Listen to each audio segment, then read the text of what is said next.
The sun was beating down like a spotlight on Main Street, turning the asphalt into a griddle hot enough to fry eggs. Darnell's hand slammed against the hood of his own car, the metal scorching through his fingertips. Sweat dripped from his temples, stinging his eyes while every nerve in his body screamed. Behind him, a policewoman's shadow loomed, long, dark, and menacing, her hand hovering near the holster like she was ready to pull at any second. "You, step out of the car, now." Her voice cracked, sharp as a whip. Around them, the city moved on, oblivious. A couple sipping iced coffees on the sidewalk, a kid chasing a soccer ball across the street, the smell of hot pretzels wafting from the corner stand. But Darnell didn't feel any of it. All he felt was judgment, instant, unfair, brutal, just because of the color of his skin. Everything had happened so fast. One mistaken glance, one suspicious movement, and suddenly Darnell was the criminal in her eyes. He tried to explain, hands raised, words tumbling out, but it was like talking to a wall. Every heartbeat echoed louder than the sirens in the distance, every second stretched like an eternity. Freeze-frame narration kicks in, but what happened next nobody saw coming. Somewhere in the crowd, a car horn blared. A dog barked. The air smelled of gasoline and tension, thick and suffocating. People were staring, snapping their phones, whispering, but nobody could guess the truth. Nobody could see past the surface. And Darnell? All he could do was brace for the impossible, wondering if today would be the day a simple misunderstanding would cost him everything. This wasn't just a traffic stop. This was the kind of moment that would stay with you forever, the kind of incident that changes lives in a single, horrifying heartbeat. Darnell Walker knew this part of the city like the back of his hand.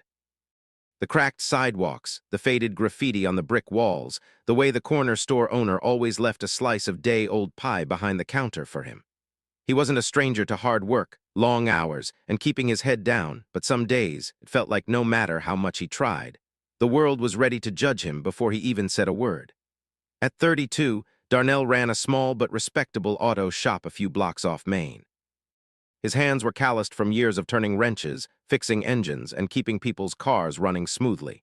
He prided himself on honesty and integrity, the kind that earned him a reputation in the neighborhood as someone you could trust. Yet on the rare days he walked down these streets in his Sunday best, he felt the stares, quick, calculating, often suspicious. "Yo, Darnell, got that new Mustang back in the shop," shouted Tony, a regular and an old friend, as he leaned on the chain-link fence outside his apartment. Tony's grin was easy, familiar, but Darnell's smile didn't quite reach his eyes. He'd learned to read the subtle shifts in people's expressions, the slight narrowing of eyes, the half-step back, the momentary pause that said, maybe he shouldn't be here. Darnell had his circle tight but solid. His sister Kayla worked at a local community center and constantly reminded him about how the world sees you before they see you, words she lived by as a black woman navigating the same streets. His buddy Marcus, who ran the barbershop across town, always had a story about some new low-key racial slight or microaggression he'd witnessed. And while Darnell laughed at their stories more often than not, deep down he felt the weight. These weren't just anecdotes, they were warnings. Life wasn't just about work. Darnell had dreams too, big ones. He wanted to expand the shop, hire more mechanics, maybe even franchise one day. But ambition carried its own risks, and the city had a way of testing people, especially those it judged too quickly by skin color. On this morning, Darnell's day started like any other. The sun had barely broken through the early haze, and the streets smelled of fresh coffee, exhaust fumes, and the faint tang of hot asphalt. He waved at Mrs. Henderson, who was watering her flowers in a worn-out apron, and she waved back. Everything seemed normal. But as he turned the corner toward the stoplight, he noticed the familiar glint of a police cruiser parked too close to the curb. The officer inside seemed tense, scanning cars like a hawk. Darnell shook his head and muttered, "Man, not today." He could feel the unease building in his chest, the kind you get when you know the world's ready to snap its assumptions on you for no reason at all. He took a deep breath, gripping the steering wheel, hoping this drive would be just another normal morning. Yet the tension in the air was unmistakable. He couldn't see it, but he could feel the eyes of the city following him, judging him. And in the back of his mind, a small, nagging voice whispered that this wasn't just another ordinary day. Something was brewing, something that would put him at the center of a storm he couldn't yet see.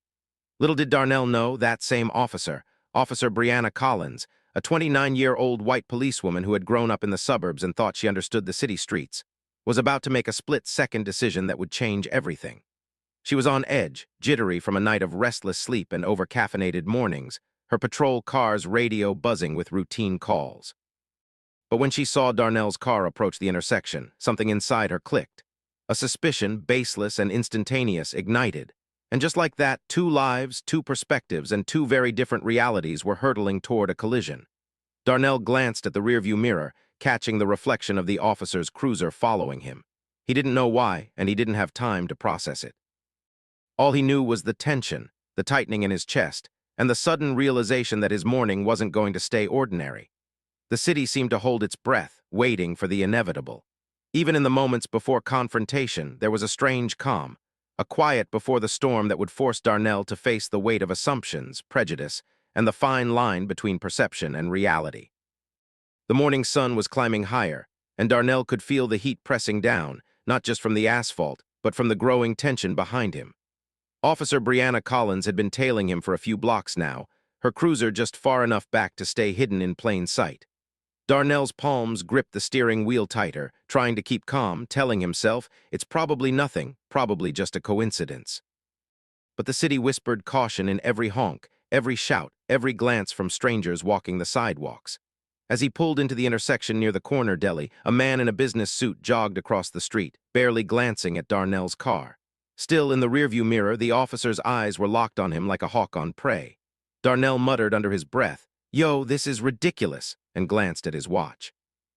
He had appointments, bills, payroll. Life wasn't supposed to feel like this just for being black in America.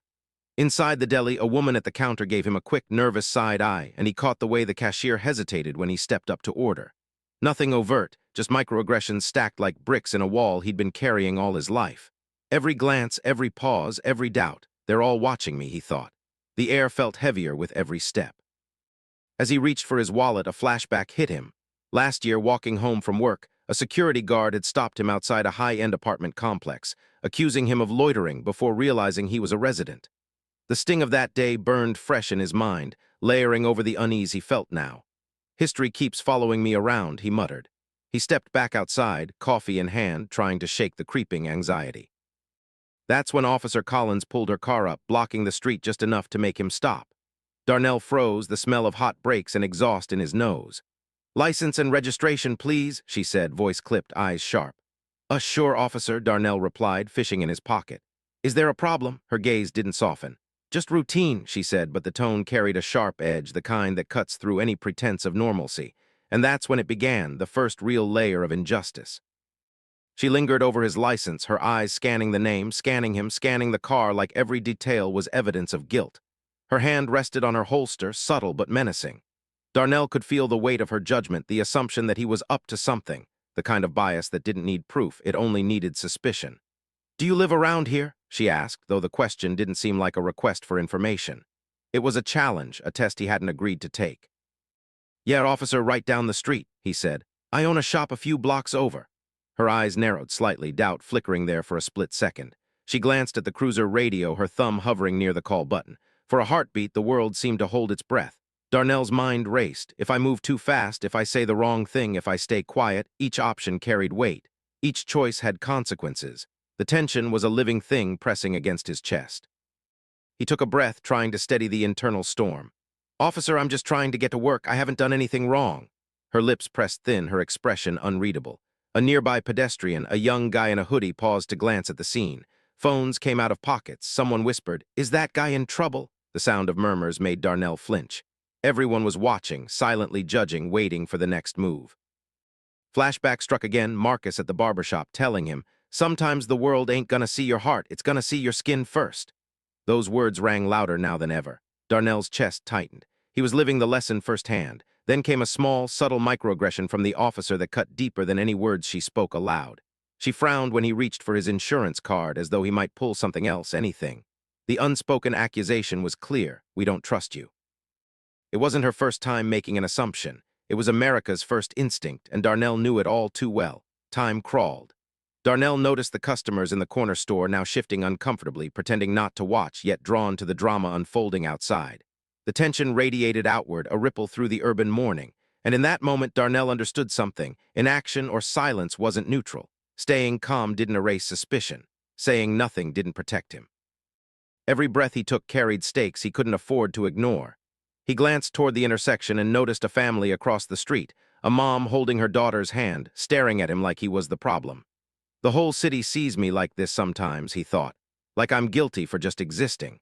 Meanwhile, Officer Collins' perspective was tangled in her own fears, biases, and stress. She had a rookie partner who'd warned her about the types of people that caused trouble in this area, and that voice lingered in her mind. She didn't even realize she was judging before evidence. It was a systemic undercurrent she'd absorbed, part instinct, part training, part societal prejudice. A horn blared, a dog barked, a skateboard clattered across the sidewalk. The city pulsed around them, unaware of the personal storm brewing. And in that tense, compressed time, Darnell realized that this wasn't just a stop. It was a test of endurance, a fight against assumptions stacked against him. Foreshadowing crept in like a shadow. A car pulled into a side street, a figure watching from a distance, a call over the police radio hinting at something bigger just around the corner. The tension wasn't just a traffic stop anymore. It was a prelude to a turning point that could flip everything upside down, changing Darnell's day, his life, and the perception of everyone involved. Every microaggression, every narrowed gaze, every whispered judgment was a thread weaving a larger web of suspense. Darnell's future, his freedom, his dignity, his chance to just live without assumption, hung in the balance. The stage was set. The storm was building. And in the next moments, lives would collide in ways nobody could have predicted. The street was quiet now, almost eerily so. The adrenaline that had held Darnell upright just minutes ago was ebbing, leaving him shaking, heart still racing, sweat drying on his forehead. Officer Brianna Collins had finally stepped back, her eyes no longer sharp with suspicion, but heavy with confusion, maybe even regret. The tension that had electrified the air moments ago now hung like a thick fog over the intersection. Darnell looked around at the scene. The crowd had thinned, whispers still floating like smoke in the background. His shop was just a block away, but even that short walk felt surreal. It's over for now, he thought, but the weight of what just happened wouldn't release him so easily. Inside his shop, Marcus was pacing, hands rubbing over his face. Man, what the hell happened out there? I saw the commotion from my window, thought you were about to get locked up or worse. His voice shook with anger, frustration, and fear. Darnell shook his head, trying to explain, but words fell short. He could only recount flashes, the harsh tone, the glances, the almost instinctive assumption that he was guilty. Kayla arrived next, her eyes scanning Darnell for signs of injury or worse. You okay, bro? I saw on the news feed, people were calling it some kind of incident. She hugged him tightly, and for a moment Darnell just let himself lean into her support, grateful that at least family knew the reality behind the headlines. And then the hidden truths began to emerge. Officer Collins had radioed in a suspicious vehicle alert hours earlier. What she didn't know, or maybe didn't care to check, was that the report had been part of a systemic pattern. The dispatcher had flagged cars with black drivers in this area before, based on no real evidence. Darnell had unwittingly become a piece in a larger, flawed system, one that judged before it listened, assumed before it verified. The reality hit hard. It wasn't just a personal slight or misunderstanding, it was institutional. Even the supportive faces around him couldn't shield him from that truth. Marcus muttered, "Man, it's crazy, this happens all the time, huh? Just people getting targeted for nothing but their skin." Darnell nodded, words failing him again. He felt the city pressing down, the injustice grinding into his chest, and yet he also felt a strange clarity. He could see how deep the problem ran. Meanwhile, Officer Collins retreated to her cruiser, radioing in a vague report, but inside she wrestled with her conscience. She had realized too late that her assumptions nearly escalated to disaster. Her training, her stress, her bias, they all collided, and she was forced to face the consequences. The layers of systemic corruption, the snap judgments encouraged by a flawed system, were now painfully evident to her. She had almost destroyed a man's morning, his dignity, his day, maybe worse, and the weight of that realization sat heavily on her shoulders. Back at the shop, Darnell tried to shake off the residual panic. He checked his phone. Messages from customers, friends, and even some concerned strangers had poured in, asking if he was okay. The support helped, but it couldn't erase the sting of injustice. He realized that silence and inaction had consequences. Small moments of prejudice built up like a storm over time, and today he had faced that storm head-on. Community reactions were mixed. On social media, snippets of the event were being shared. Some hailed Darnell as a symbol of resilience, others twisted the story, framing it through their own prejudices. The city's pulse continued, unaware that one individual's ordeal had become a lens for broader issues of race, assumption, and systemic bias. Through it all, Darnell's friends reminded him that survival wasn't just physical, it was emotional, mental, and moral. Marcus slapped him on the back. "Yo, you kept your cool, man, that's how we win. Keep showing M what's real," Kayla added, "and we keep telling our story, don't let M erase you or your truth." Even Officer Collins, in her own way, had begun processing the encounter. She hadn't caused real harm this time, but the near miss was a wake-up call. She knew she had to confront her own assumptions, question the system she was part of, and reckon with the biases baked into her instincts. The city slowly returned to its rhythm. Cars honked in the distance, kids ran down the sidewalks, and the smell of coffee and fried dough filled the air. But for Darnell, everything had shifted.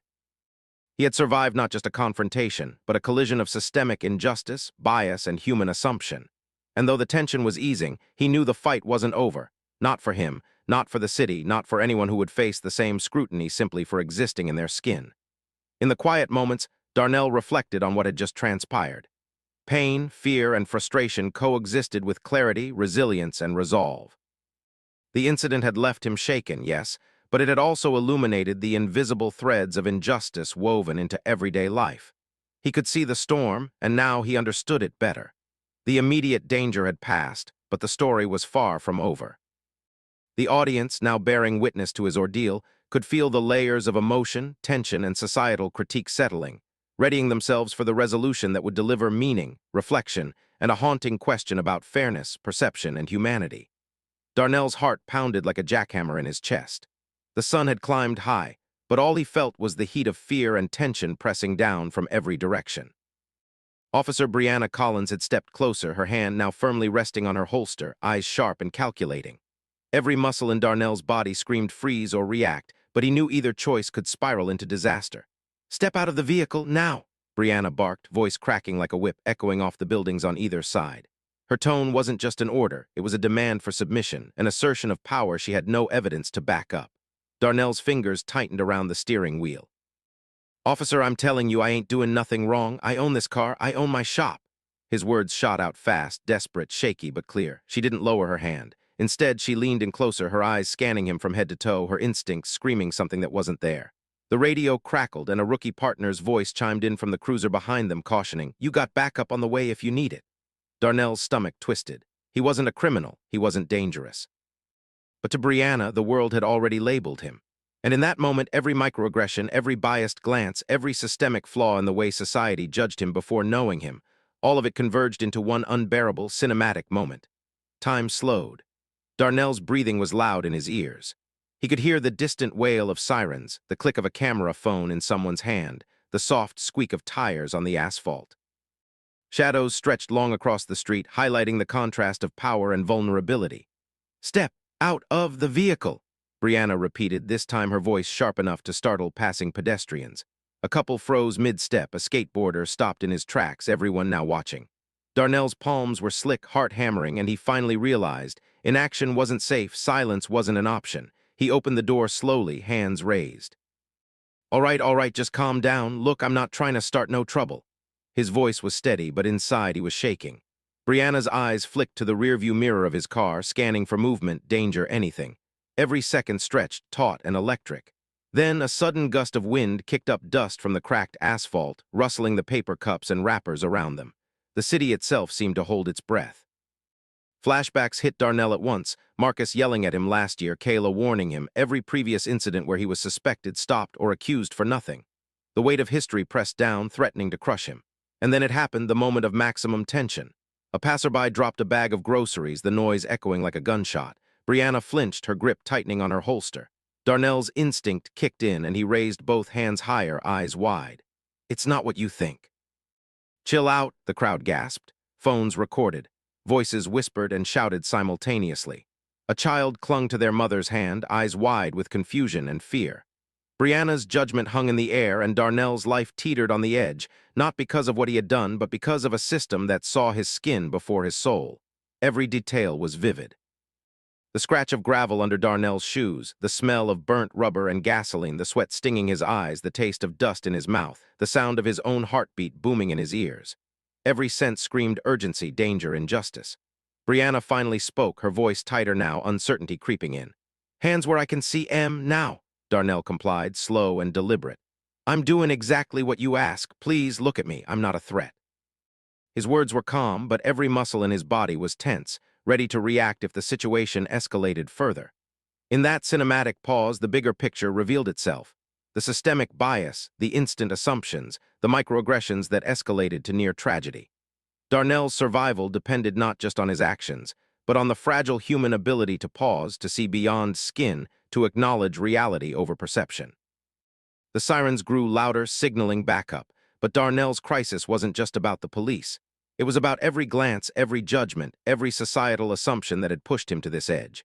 Every viewer in the imagined audience could feel it: the tension, the danger, the injustice, the heartbreak. Finally, Brianna lowered her hand slightly, her eyes darting toward her radio. She muttered something inaudible, and for the first time, hesitation crept into her posture. She realized, too late, almost, that she had let instinct, bias, and systemic expectation dictate her actions rather than facts. Darnell exhaled slowly, though his heart still raced. He had survived the peak of confrontation, the cinematic crescendo of tension, the climax of prejudice, and the near miss of disaster. But the moment left a mark, raw and undeniable, highlighting the fragility of life under scrutiny and the weight of injustice. The camera would linger on every detail: Darnell's raised hands, sweat glistening, eyes wide with shock; Brianna's conflicted expression, hand shaking slightly; the crowd frozen in a mix of horror, fascination, and disbelief; the city street alive yet indifferent. Every heartbeat mattered, every flash of light from cameras, every whisper in the background. A symphony of suspense, empathy, and heartbreak. And as the tension finally began to crack, the scene set the stage for the fallout. The personal and societal reckoning, the raw truth of systemic bias, and the emotional weight that would follow Darnell long after he walked away. The dust had settled, and for the first time that morning, Darnell could breathe. The adrenaline had faded, leaving a raw ache in his chest and a bitter taste in his mouth, but also clarity. The city around him had returned to its usual rhythm: car horns, kids laughing, baristas calling out orders. Yet beneath the everyday bustle, he carried the weight of what had almost happened, the near tragedy caused not by his actions, but by assumptions rooted in skin color. Darnell walked back to his shop, Marcus and Kayla flanking him, silent in their support. "Man, I still can't believe she almost," Marcus began, but Darnell held up a hand. I know, but it ain't just her. It's the system, bro, all of this." He gestured around the street to the bystanders, the police cruiser now idle, the tension still lingering in the air. "It's bigger than one officer." Kayla nodded, her face somber but resolute. "Exactly, and that's why we gotta keep pushing, keep telling our story, keep showing the world that people like you, people like us, deserve to be seen for who we are, not what someone assumes we are." Darnell had survived, but the truth hit hard. This city, like so many others, was layered with assumptions, systemic bias, and silent judgments that stacked on top of each other until they became a storm. He realized the fight wasn't just personal, it was collective. And while the immediate danger had passed, the work of change, of awareness, and of justice had only just begun. Over the next few days, he noticed subtle shifts. Friends, neighbors, even some customers reached out to check on him. Conversations started to happen in coffee shops, barbershops, and community centers. Some people acknowledged the bias, some resisted, and some simply listened. Darnell knew that resilience wasn't loud or flashy. It was in the quiet persistence, in showing up day after day, refusing to be erased. He thought about Officer Collins, too. She had returned to her routine, but Darnell imagined her reflecting, questioning, and confronting the assumptions that had nearly escalated into tragedy. Maybe, just maybe, one person seeing the truth could ripple outward, slowly chipping away at the systemic injustice embedded in everyday decisions. Darnell leaned against the counter in his shop, watching the street through the window. Life had a way of moving on, but moments like these stayed with you. They carved deep lines in the soul, leaving lessons and scars that demanded attention. He could feel anger, yes, but also hope, resolve, and determination. This was about more than just surviving. It was about standing up, speaking out, and inspiring others to see the humanity in everyone, regardless of skin tone. As he closed the shop that evening, the city lights reflected off the asphalt, the hum of traffic blending with distant laughter and music.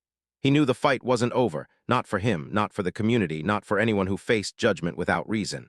And he knew one thing clearly: silence and inaction were never neutral. They allowed injustice to grow, unchecked, unnoticed, until it became the norm. Darnell turned to Kayla and Marcus, a quiet smile breaking through his exhaustion. "We keep moving forward, keep showing up, keep telling the story." The camera lingers on Darnell, standing tall despite the weight, eyes focused yet soft, a symbol of resilience, hope, and courage. The story closes not with a simple resolution, but with a haunting truth. The world still judges, still assumes, still struggles with systemic bias. But awareness, persistence, and humanity can make a difference. The voiceover delivers the final call to action. How many more Darnells walk these streets today, facing assumptions before they've even spoken, It's time to see past the surface and start changing the story.